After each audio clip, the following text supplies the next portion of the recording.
Los productos alimenticios The provenientes food produced in the global south has long been part of our normal diet. de nuestros hábitos o de nuestra dieta cotidiana. For example, coffee, sugar, El café, bananas, el and azúcar, cocoa. El banano, el algodón, el cacao son algunos de ellos.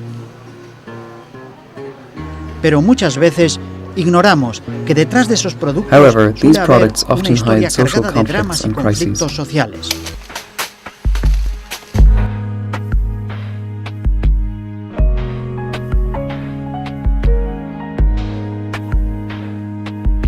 One such conflict is the land problem. More and more people have less and less land, while a few big landowners and businesses have increasing amounts of land.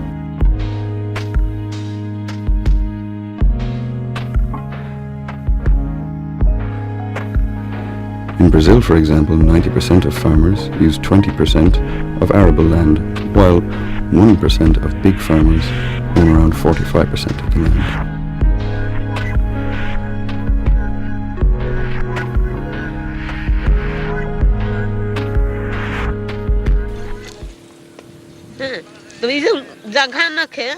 There is no land. How can I work and feed my 3 children?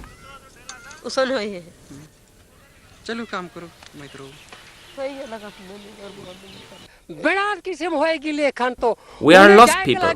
We don't have land to grow our food and we don't have a place to live. Before we had land. Now we have nothing. We see this as our land.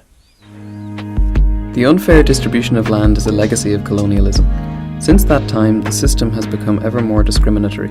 Promised land reforms have almost never been implemented. Instead, the respective states have helped large landowners and businesses, in the process displacing small farmers and indigenous people from their land where they have lived for generations. There are many reasons for these displacements. Industry, farming or energy production projects have often been used as grounds to evict farmers from their land. Examples include dam projects, land clearances, and contamination of the land through industrial farming.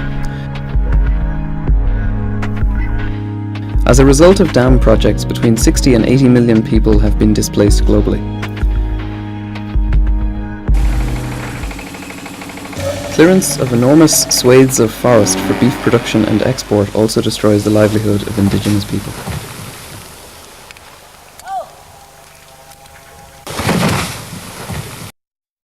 Contamination from pesticides is a further problem of industrial farming. This causes the death of hundreds of thousands of people each year.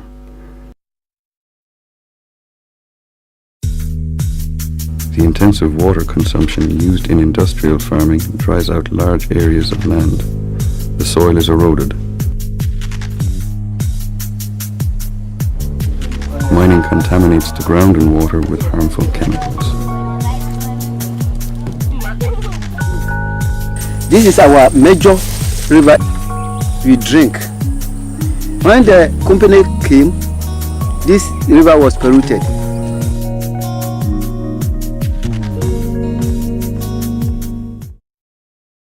Another problem is the fact that in the global south there is increasingly more cultivation for export.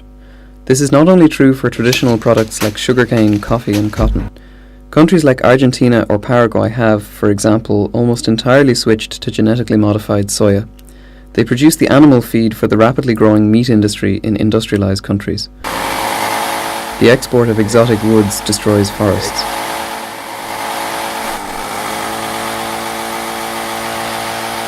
There is not enough land left for the cultivation of locally needed food. Land conflicts will continue to grow as a result of the energy crisis and the acceleration of biofuel production.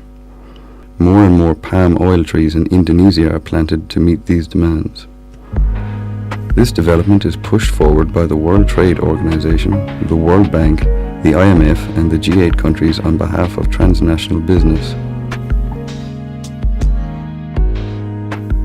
For example, free trade agreements stimulate the agricultural production for the world market.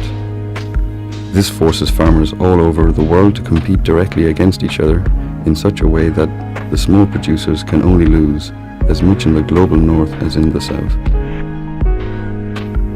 Each year in Europe, about 200,000 farms are put out of business. In Mexico in the last 10 years, 100,000 small farmers have suffered financial ruin and lost their lands as a result of free trade agreements between the US and Mexico.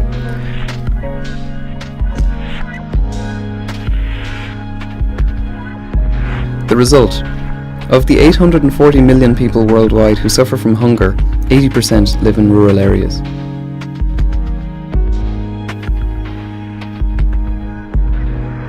Small farmers who are displaced and excluded from the market have three options: to leave the land and move to the slums of the big cities, or migrate to industrialized countries, where some of them are exploited as a cheap source of labor in agricultural industries, or to stay in the countryside and try and survive working as farm laborers for large landowners or agribusiness under slave-like conditions. Or else the peasants and the landless take action. They inform themselves, get together, organize, protest, and demonstrate.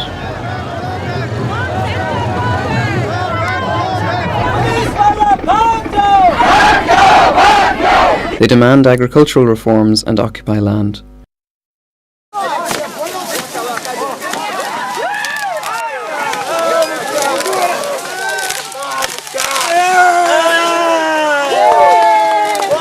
In many countries throughout the world, the struggle of the landless and the small farmer has been successful. Gusto kong mangyari, maipatupad nila yung batas na itinatag nila sa reforma I want them to implement agrarian reforms, as our law says. When I get my rights and land, I want to plant corn, bananas and vegetables. Yung ibang pwesto, tataniman ko ng mga mais, saging, mga gulayin. I've worked hard for my land, and I will develop it. Ang lupang pinaghirapan ko. Magbigay ng You have to give peasants their own land, so that they don't always have a landlord over them. We want to become our own landlords for the land on which we work. Gusto namin na kami ang maging Panginoon sa sariling naming sinasaka.